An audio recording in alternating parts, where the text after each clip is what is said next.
Orofo, me the Prince Amponsa, the don't want to say from grassroots captain.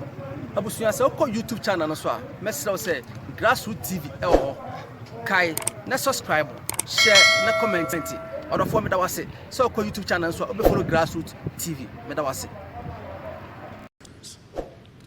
Whilst I'm here, it would be remiss of me not to take advantage of the opportunity to address a subject that is in your area of competence and is very much in the news here, currently in Ghana.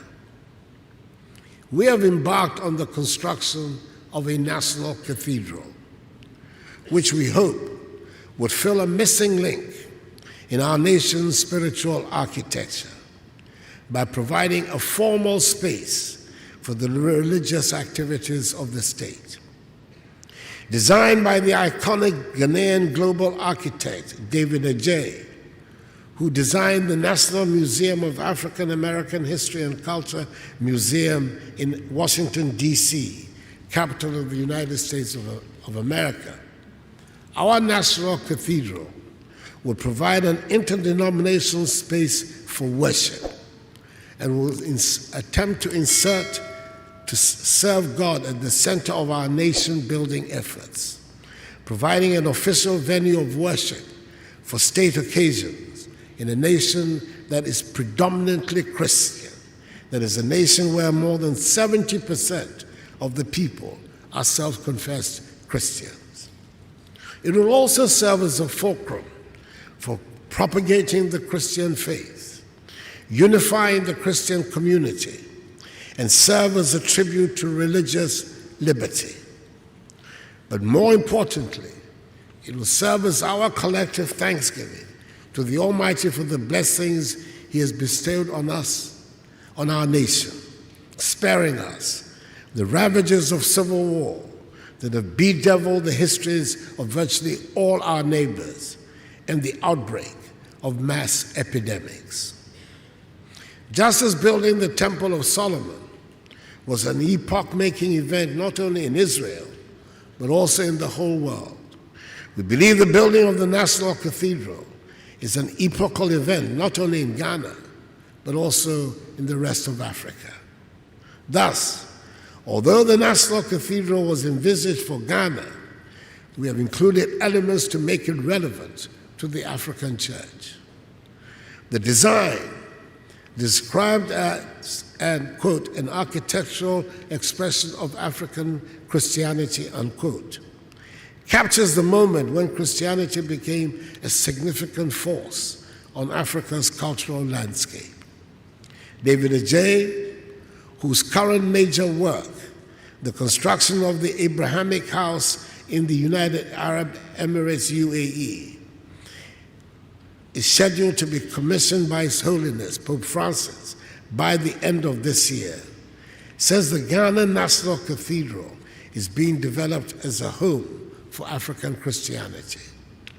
The project also includes a Bible Museum of Africa and will be the largest Bible museum in the world, with a thematic focus on, firstly, the role of Africa and Africans in the Bible, and secondly, the history and contemporary place of the church in Africa and in the African diaspora. It will house the Bible, translated into African languages, tell the story of the church in Africa and the African diaspora, and provide a convening platform for discussions on the role of faith in Africa's transformation.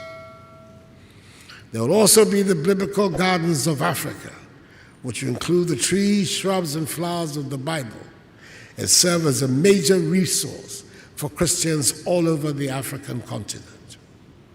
These three initiatives, the path-breaking design, the Bible Museum of Africa, and the Biblical Gardens of Africa, will help to ensure the relevance of the project to the church in Africa. We intend also to engage the Vatican Museum and Library to see whether it will be possible to secure artifacts that will help to make this into a major resource center for African Christians. The Vatican has been known to provide such assistance inappropriate cases. The project has run into some contemporary controversy currently about the funding. My personal view has always been that even though the cathedral will be very much a national institution, the cost should be largely borne by the Christian community, with the state providing the land and initial funding to get the project off the ground. Looking through the history of all the great cathedrals of the world, there's never been what can be called an appropriate time to build a cathedral. Invariably, it has taken many years, sometimes centuries, to complete. The National Cathedral in Washington, D.C. took 83 years to complete. It took 150 years to build St. Peter's Basilica in Rome, and it took 182 years to finish the Notre Dame Cathedral in Paris. Indeed, the reigning medieval monarchs of the time made significant contributions towards the construction of Notre Dame in Paris. And in the case of the Basilica, construction began and was completed during the era of the papacy's greatest temporal power, again in medieval times. When these great cathedrals were built, the societies that housed them had not finished with the satisfaction of their major development needs: hospitals, schools, bridges, roads, homes needed to be built. And I dare say, if one were to consider only those needs, there would never be a good time to build a church, a cathedral, or any of the great buildings of faith around the world. But once they are built, they've proven to be instruments that brought people together and deepened the spiritual and emotional experience of a vast majority of people. I'm fortified by the words of Holy Scripture in Ecclesiastes chapter 11, verse 4, which says, and I quote, "If you wait until the wind and the weather are just right, you will never sow anything and never harvest anything," unquote. I'm hoping that the Christian community in Ghana, Africa, and abroad will rise up to the challenge and join in the fundraising for the construction of the National Cathedral. I do not envisage that this project will take a century to complete, like the great historical cathedrals of the world. Technology has transformed building methods dramatically, and I'm certain that if the Christian community accepts the challenge, we shall construct this cathedral, and quickly. Once completed, its value will be obvious to all. 3 years ago, on 15th April 2019, the great Notre Dame Cathedral in Paris was engulfed by a big fire.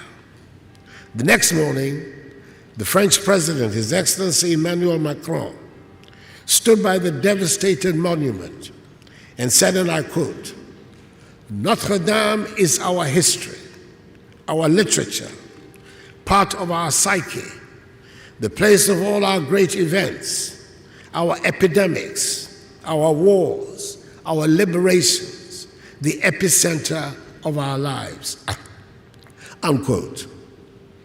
That statement sparked a dramatic response amongst the French people, for it led many French men and women, great and small, to make generous contributions towards the restoration of the great iconic monument, which is fully on course. Those words struck a deep chord within me. That is what I see as the purpose of our National Cathedral. Let us build our National Cathedral to be the epicenter of our lives, the place for our great celebrations, our Thanksgiving, our funerals, the place for great moments of silence and introspection, the place that symbolizes the place of faith in our national psyche. I give my personal undertaking that the funds raised for the building of the National Cathedral will be treated with the sacred trust that they deserve with transparency and accountability. Eminent clergy, I pray that you have fruitful discussions and your conference is successful. We look forward to hearing the results of your deliberations. And let me again remind those of you who are visitors to make time to visit our beautiful country. And let me, in conclusion, express great joy and gratitude to the Holy Father for the elevation of our worthy compatriot, Bishop Bawab Richard Kuya, and our fellow African,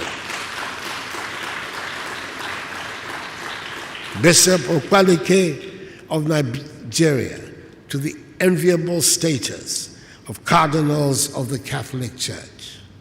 They are both to be warmly congratulated.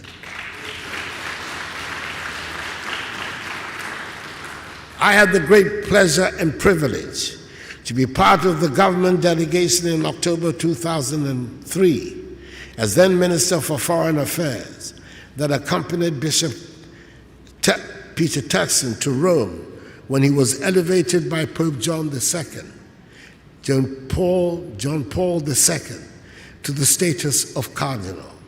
It was a great eye-opener for me, which I continue to treasure till today, including the companionship of Archbishop Gabriel Palmer Buckle, who was with us in Rome at the time. May God bless the Symposium of Episcopal Conferences of Africa and Madagascar, SICAM, Mother Africa, and us all. I thank you for your attention. Order for me the Prince Amponsa, the don't want to say grassroots captain. Abusuya say okọ YouTube channel no so a mesrɛ say grassroots TV kai na subscribe share na comment order for me da wase so okọ YouTube channel so obe follow grassroots TV me da wase.